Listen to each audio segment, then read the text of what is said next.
Mesdames et messieurs les intervenants, cher Francis Rocard, cher Dominique Leglu, mesdames et messieurs, pour conclure cette passionnante édition des mystères du XXIe siècle, nous avons invité un éminent scientifique qui nous avait déjà séduit ici même, il y a 5 ans,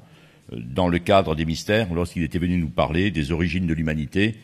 en même temps que le professeur Yves Coppens, avec lequel il a collaboré au Collège de France. Durant ses études, il a mené 2 cursus en parallèle, l'un en physique théorique et l'autre en archéologie préhistorique. Après un DEA de paléontologie, donc des vertébrés et des paléontologies humaines, et une thèse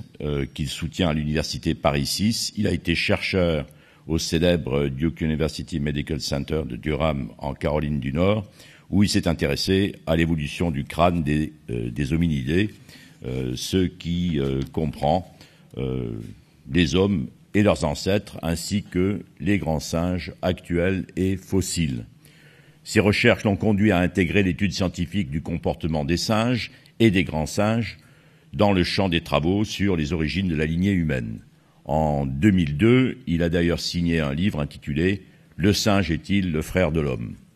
Dès lors, son nom va être attaché à une spécialité qui répond au terme de paléoanthropologie et qui étudie l'évolution humaine depuis ses origines jusqu'à l'homme moderne. À travers la publication de plus d'une vingtaine d'ouvrages, la participation à de nombreux documentaires, films, expositions,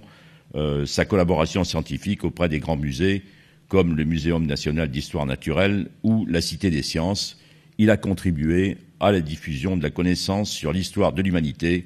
et les premiers hommes. Mais sa curiosité l'a aussi poussé à s'intéresser aux changements contemporains liés à la mondialisation qu'il va confronter aux théories de l'évolution en se posant des questions fondamentales sur notre avenir.